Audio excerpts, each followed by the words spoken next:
Hello everyone, welcome back to study special education. तो आज हम स्पेसिफिक लर्निंग डिसेबिलिटी के बारे में पढ़ेंगे जो कि पेपर 2 की 5th यूनिट है। तो स्टार्ट करते हैं। तो अब हमें पढ़ना है पेपर 2 की 5th यूनिट। ये पेपर 2 की लास्ट यूनिट है। इसमें हमें पढ़ना है learning characteristics of student with SLD. SLD मतलब स्पेसिफिक लर्निंग डिसेबिलिटी।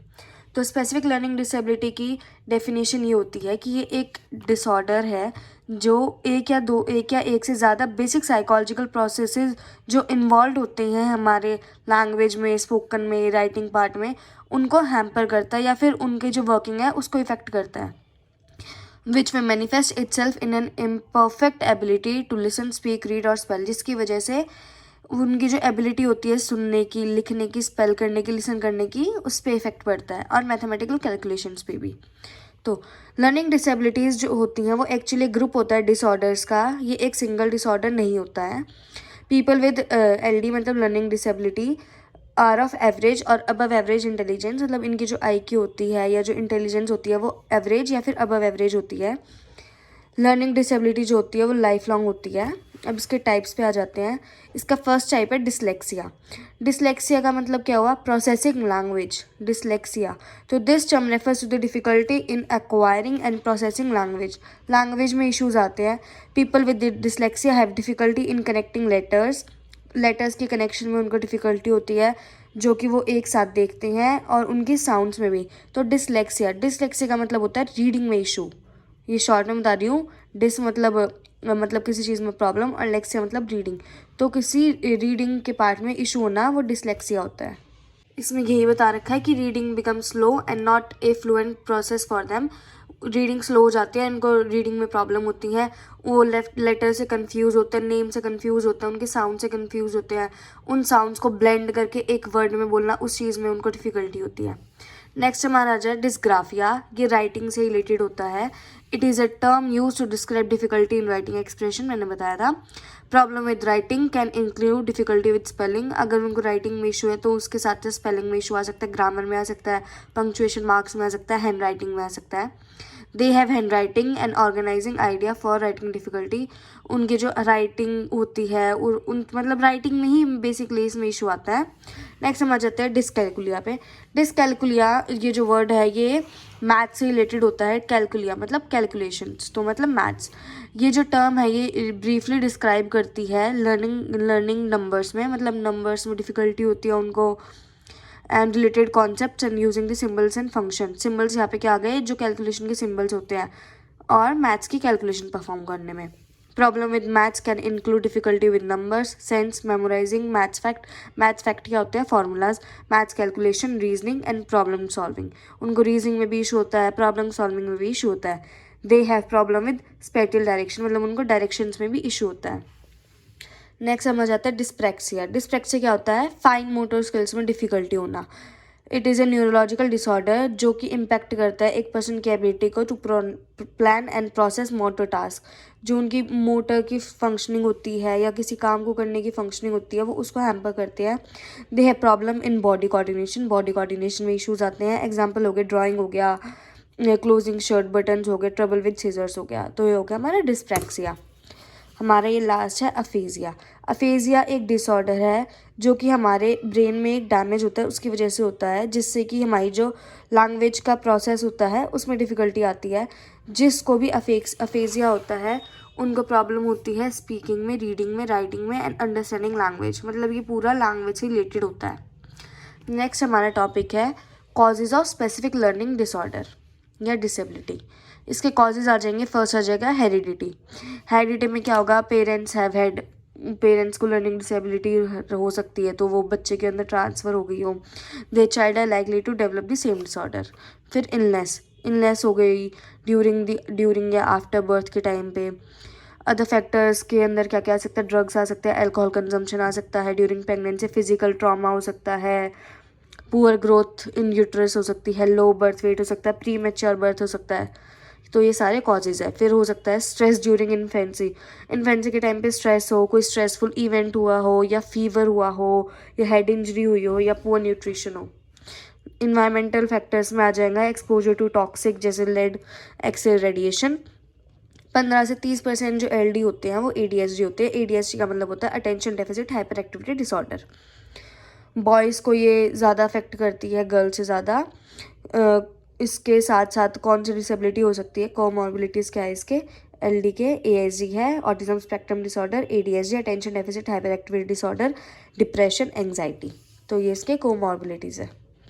नेक्स्ट हमारा टॉपिक है attention, perception, memory, thinking, characteristics and motor perception. तो हमें इसके बारे में स्टडी करना है कि ये कैसे SLD से रिलेटेड है।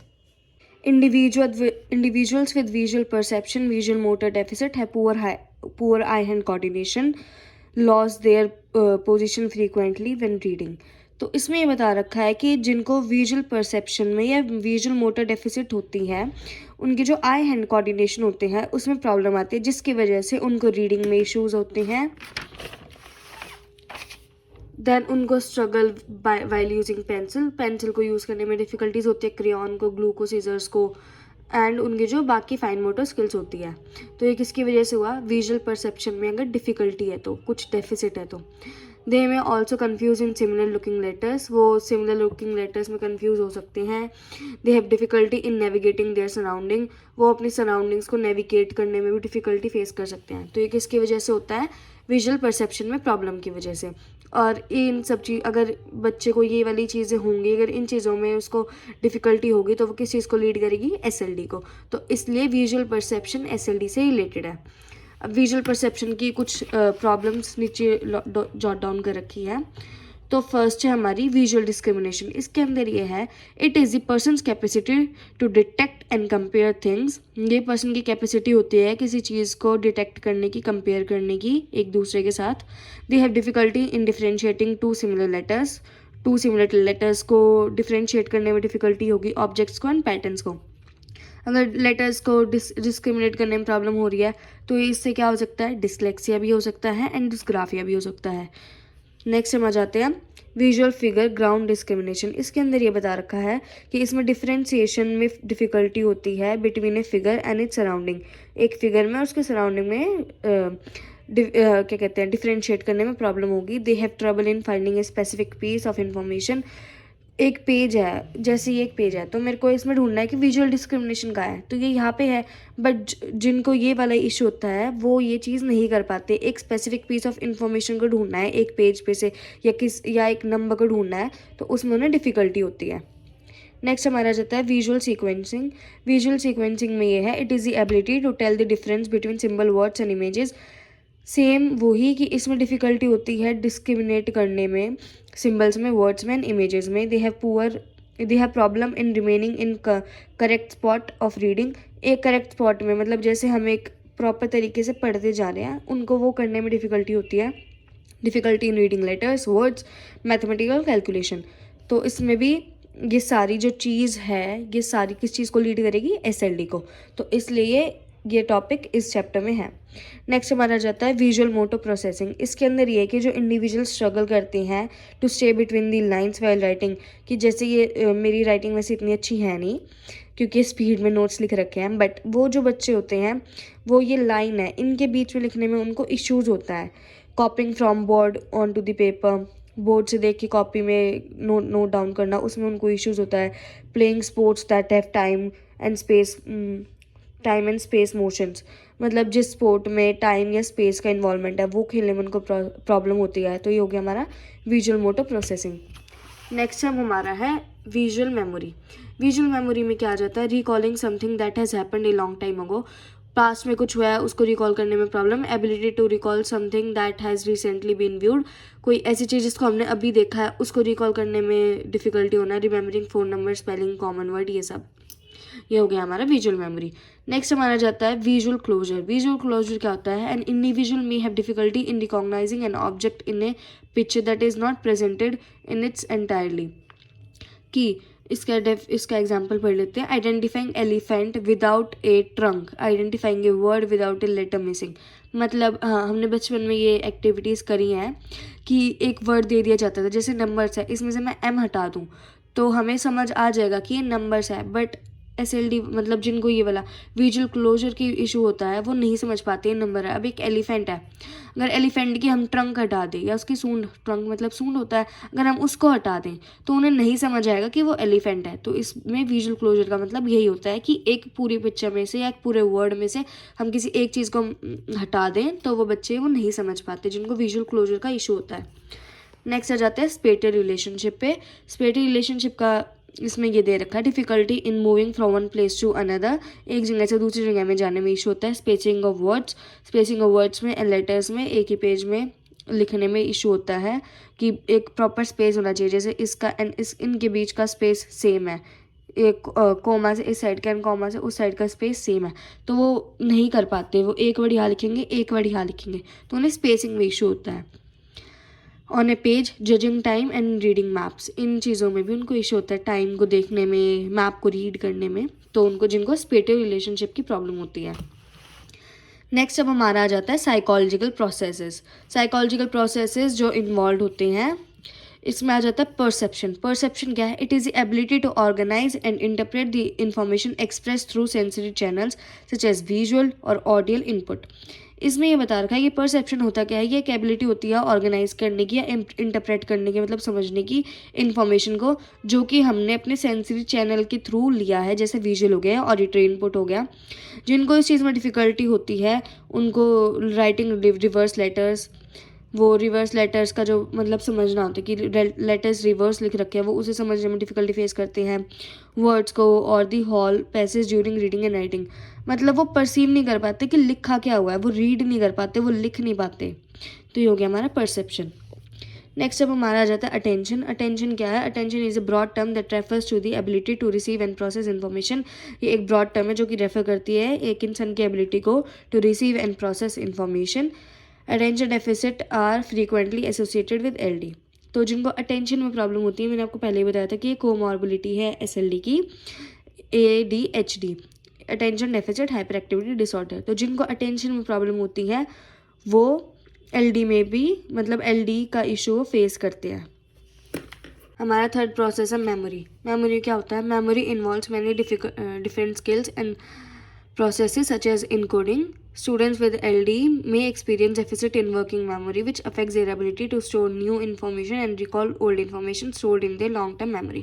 तो इसमें बता रखा है कि मेमोरी क्या होती है, वो बहुत सारे स्किल्स को एंड प्रोसेसेस को इनकोड करने में हेल्प करती है, मतलब स्टोर करने में भी हेल्प करती है, इनकोडिंग में भी हेल्प करती है। तो जिनको LD होता है मतलब लर्निंग डिसेबिलिटी होती है, वो एक्सपीरियंस करते हैं डेफिसिट इन वर्किंग मेमोरी, वो अपनी वर्किंग मेमोरी में डिफ़िकल्टी फेस करते हैं काम करने में। तो इससे क्या हो जाता है, जो स्टोर करते हैं इन्फॉर्मेशन वो उनको रिकॉल नहीं कर पाते एंड अपनी ओल्ड इन्फॉर्मेशन को भी जो उन्होंने स्टोर कर रखी है उसको रिकॉल नहीं कर पाते, तो जिससे उनकी मतलब वर्किंग में इश्यूज आते हैं, जिससे उनको LD हो जाता है। नेक्स्ट अब हम आ जाते हैं मेटाकॉग्निशन। मेटाकॉग्निशन क्या होता है? It is the ability to monitor and evaluate performance. Metacognition होता है एक एबिलिटी होती है to monitor and evaluate performance, अपनी जो इवैल्यूएशन करना और अपने आप को मॉनिटर करना, वो मेटाकॉग्निशन हो गया। Deficit in this can have a major impact on the ability of a person to learn new information apply it on situation. अगर इस चीज़ में बच्चे को डिफ़िकल्टी है, डेफिसिट है, कमी है, तो इससे उसकी जो एबिलिटी होती है नई इन्फॉर्मेशन को याद करने की और उसको सिचुएशन में अप्लाई करने की, उसमें बच्चा डिफ़िकल्टी फेस करता है, प्रॉब्लम होती है।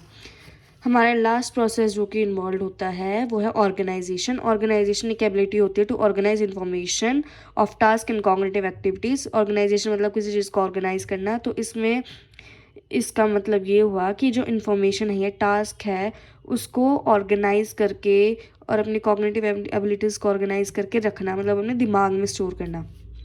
Student of LD faces difficulty in their thoughts processes. LD के बच्चे अपने थॉट्स के प्रोसेसेस में डिफ़िकल्टी फेस करते हैं। Their class work environment and most importantly in organising complex and cognitive task. तो इससे क्या होगा, जो बच्चे के जो कॉम्प्लेक्स से कॉग्निटिव टास्क हो गए वो करने में डिफ़िकल्टी होगी, उसका जो क्लास वर्क है वो करने में डिफ़िकल्टीज़ होगी, जो उसकी इन्वायरमेंट में चीज़ें चल रही है उसको समझने में डिफ़िकल्टी होगी। तो ऑर्गेनाइजेशन का मतलब ये था। अब हमारा नेक्स्ट टॉपिक है रीडिंग रिलेटेड कैरेक्टरिस्टिक्स। तो रीडिंग की जो प्रॉब्लम होती है वो बहुत ज़्यादा डिफ़िकल्ट स्किल होती है जिनको एलडी होता है। तो इसमें मोस्ट कॉमन रीडिंग डिसेबिलिटीज़ के बारे में बता रखा है। तो फर्स्ट आ जाता है वर्ड एनालिसिस। वर्ड एनालिसिस में क्या होता है? It includes the ability to associate sound with the various letters. मतलब आर, हमें पता है कि आर की साउंड ये होती है, तो हमें READING हम इसे इकट्ठा पढ़ सकते हैं कि ये रीडिंग हो गया। बट उन बच्चों को इस चीज़ में डिफ़िकल्टी होती है जिनको वर्ड एनालिसिस की प्रॉब्लम होती है। नेक्स्ट हमारा आ जाता है fluency. Fluency it is rate of the accurate reading, correct word पर मिनट। मतलब उन बच्चों के अंदर फ्लुएंसी नहीं होती है किसी चीज़ को रीड करने की, मतलब एक्यूरेटली, मतलब सही पढ़ने की। थर्ड इसमें इशू आ जाता है रीडिंग कॉम्प्रीहेंशन। ये एक एबिलिटी होती है to understand the written material, कि अगर हम कुछ पढ़ रहे हैं तो हम उसे साथ साथ समझे भी, तो वो रीडिंग कॉम्प्रीहेंशन के अंडर आ जाता है। तो इनको इस चीज़ में भी डिफ़िकल्टी होती है। अब ये स्ट्रेटजीज़ है जो हम यूज़ कर सकते हैं इनके लिए। Provide a quite area for reading, use books with large prints and big space between letters. मतलब एक शांत एरिया दे दो इनको पढ़ने के लिए। सेकंड, इनके जो बुक्स है उन पे उनको लार्ज प्रिंट करवाओ, मतलब बड़े बड़े लेटर्स प्रिंट करवाओ, स्पेसेस होना चाहिए और लेटर्स और लाइन्स के बीच में लिखी होनी चाहिए। Have student use both visual and auditory senses with reading text. हमें जो विजुअल एंड ऑडिटरी है दोनों सेंसेस का यूज़ करवाना चाहिए उनकी रीडिंग टेक्स्ट में। Present material in small unit, छोटे छोटे अमाउंट में हमें रीडिंग का काम देना चाहिए। मतलब लाइक कि हाँ आपको भी ये वाला पैराग्राफ पढ़ना है बस, तो उनको छोटा छोटा सेगमेंट देना चाहिए पढ़ने के लिए। Read and share stories with student, साथ साथ पढ़ो और उनके साथ स्टोरीज को शेयर करो। Tell the student to read aloud, उनको बोलो कि तेज़ पढ़ो।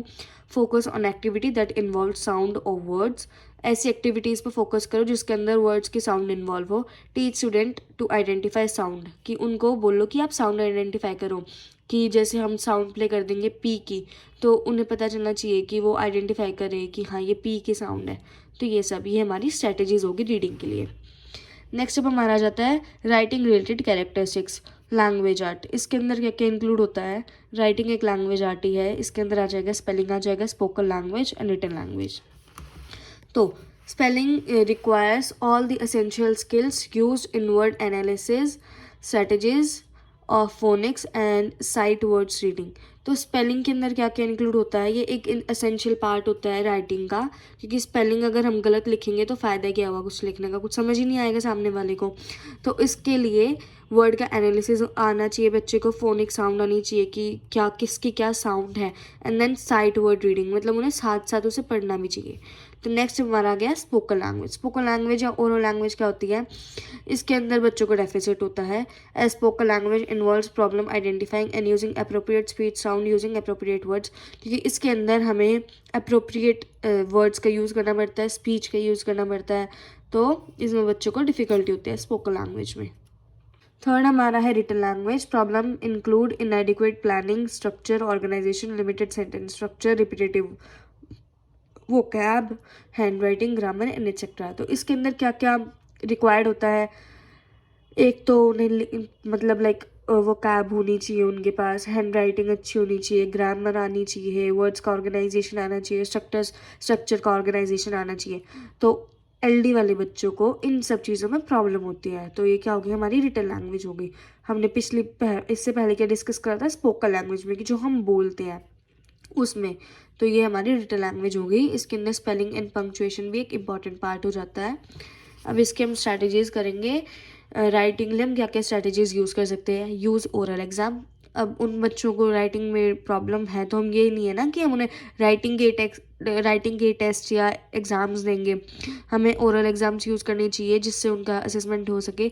असाइन नोट्स टेकर हमें उनके लिए असाइन करने चाहिए कि वो उनके जो नोट्स टेकर है वो सही से लिखें, क्योंकि अगर वो खुद लिखेंगे तो वो गलत लिखेंगे और वो गलत ही पढ़ेंगे फिर। यूज़ पेन विद ग्रिपर्स, ऐसे पेन यूज़ करने चाहिए जिसके अंदर ग्रिपर्स हो, जो ये आगे लगे होते हैं ग्रिपर्स, वो इसमें तो नहीं है बाकी। प्रोवाइड मेजर हेडिंग्स, उनको हेडिंग्स प्रोवाइड करवानी चाहिए। इम्प्रूव फाइन मोटर स्किल्स, उनकी फाइन मोटर स्किल्स को इम्प्रूव करने के लिए कुछ कुछ तरीके यूज़ करने चाहिए। हैंड एंड फिंगर स्ट्रेचिंग करवानी चाहिए उनकी। यूज़ वाइड रूल पेपर्स, बड़े बड़े जिनके अंदर ये वाले जो गैप होता है ज़्यादा बड़ा हो, वो वाले पेपर्स यूज़ करने चाहिए। Try different pen and papers, अलग अलग पेन एंड पेपर्स का यूज़ करना चाहिए। Give complete writing task in small steps, ये नहीं है कि हम उसे पूरा ही एक साथ दे दें कि आप 2 पेज लिख के लाओ, उनको छोटे छोटे पार्ट्स में डिवाइड करके देना चाहिए कि अभी आप ये लिख के आओ, छोटा सा सेगमेंट देना चाहिए। Ask student to trace the letters, tracing की बुक्स भी आती है, हमें वो देनी चाहिए उनको ट्रेस करने के लिए लेटर्स को। फिर आ जाता है हमारा मैथ्स रिलेटेड कैरेक्टरिस्टिक्स, इसके अंदर include problem in understanding sides, spatial relationship, direction of place, value and decimals, numbers, time fraction and बहुत सारे। तो इसके साथ साथ क्या क्या प्रॉब्लम आ जाती है, counting backwards and forwards, counting करने में, कंपेयरिंग टू अमाउंट, 2 अमाउंट को कंपेयर करने में, रिकॉलिंग बेसिक मैथ्स फैक्ट जैसे टेबल्स हो गई, फार्मूलाज हो गए, ट्रबल इन मेंटल मैथ में इशू होना, प्रॉब्लम सॉल्विंग में इशू होना, सेंस ऑफ मनी का पता होना चाहिए उन्हें, telling time in analog watch कौन सी होती है, जो वो जिसमें मतलब लाइक वो 3 सुई होती हैं एंड वो सर्कल वाली जिसमें डॉट्स होती हैं, वो वाली वॉच में उन्हें टाइम देखना आना चाहिए। तो इन सब चीज़ों में उनको डिफ़िकल्टी फेस होती है। नेक्स्ट हम आ जाते हैं स्ट्रैटेजीज़ पे, हम क्या यूज़ कर सकते हैं उनके लिए। पहला आ जाएगा use diagrams and draw maths concept, diagrams का यूज़ करना चाहिए, मैथ्स के कॉन्सेप्ट्स को ड्रॉ करना चाहिए। Use colourful pen to differentiate problems, अलग प्रॉब्लम के लिए अलग पेन यूज़ करना चाहिए, कलरफुल, जिससे बच्चे को समझ आए, वो कैटेगराइज कर पाए। Teach student to draw picture of word problem है कोई तो उसको हमें ड्रॉ करना चाहिए। जैसे एक वर्ड प्रॉब्लम हो गई कि आपके भाई के पास 5 एप्पल्स है, आपने उससे 3 ले लिए, उसके पास कितने बचे, तो उसे ड्रॉ करना चाहिए कि यहाँ पे भाई लिख के या ब्रदर लिख के एंड 5 एप्पल ड्रॉ कर दिए। लाइक इस तरीके से उन्हें वो सॉल्व करनी चाहिए, अगर वो दूसरे तरीके से सॉल्व नहीं कर पा रहे तो पढ़ के। Use rhythm to teach math fact, हमने बहुत सारे यूट्यूब पे सुने भी होंगे कि एक मैथ्स फैक्ट्स की या टेबल्स की या फार्मूलाज की कुछ रिदम्स होती है जिससे उनको याद हो जाता है, हमें वो यूज़ करनी चाहिए। प्रैक्टिस न्यू स्ट्रैटेजीज़, अपने आप नई स्ट्रैटेजीज़ बना के उनकी हेल्प करनी चाहिए। टाइम ड्रिल्स होनी चाहिए प्रॉब्लम सॉल्विंग के लिए कि हाँ इतने टाइम से इतने टाइम तक आपको एक प्रॉब्लम सॉल्व करनी है। लाइक 5 मिनट दे दिया एक छोटी सी प्रॉब्लम के लिए भी कि आपको ये सॉल्व करनी है। Teach student to under the word problem, उनको अंडरस्टैंड होगा, उनको हमें सिखाना चाहिए कि वो कैसे एक वर्ड प्रॉब्लम को समझ सकते हैं। प्ले मैथ्स कैलकुलेशन गेम्स, हमें ऐसे गेम्स खेलने चाहिए जिसमें मैथ्स कैलकुलेशन इन्वॉल्व हो। Use small numbers for maths fact, जो मैथ्स फैक्ट्स है या जो भी फार्मूलाज हैं हमें उनमें पुट करने के लिए छोटे छोटे नंबर से स्टार्टिंग करनी चाहिए। ये नहीं हम सीधा ही बड़े नंबर्स को फार्मूलाज में पुट करें, छोटे से स्टार्ट करना चाहिए। अभी हमारा लास्ट टॉपिक है इंफॉर्मेशन प्रोसेसिंग डिसऑर्डर। तो इसके अंदर 2 डिसऑर्डर आ जाते हैं, auditory processing disorder and visual processing disorder. तो ऑडिटरी प्रोसेसिंग डिसऑर्डर में क्या हो जाता है, इंटरप्रेटिंग ऑडिटरी इन्फॉर्मेशन, कि जो हमें ऑडिटरी इन्फॉर्मेशन दी गई है या इंस्ट्रक्शन दिया गया उसको समझने में। तो जैसे हमें एग्जांपल देते हैं प्लीज़ रेज योर हैंड, तो बच्चा क्या समझता है प्लीज़ हेज योर हैंड, कि वो गलत बोलता है। तो ये क्या हो गया, ऑडिटरी प्रोसेसिंग डिसऑर्डर। इसमें बच्चों को किसी चीज़ में इशू होता है, लैंग्वेज डेवलपमेंट में एंड रीडिंग में। फिर आ जाता है visual processing disorder, interpreting visual information को इंटरप्रेट करने में डिफ़िकल्टी। तो इसमें reading and writing and maths में डिफ़िकल्टी होती है क्योंकि वो बच्चा H को N लिख देता है, P को 9 लिख देता है, या मतलब उल्टा सुल्टा लाइक नहीं लिख पाता वो सही से। बड़ा H है तो मतलब लाइक वो N लिख देगा, तो ये उसमें राइटिंग में प्रॉब्लम हो गई एंड ये बोलने में प्रॉब्लम हो गई। तो ये हमारे थे 2 इन्फॉर्मेशन प्रोसेसिंग डिसऑर्डर्स।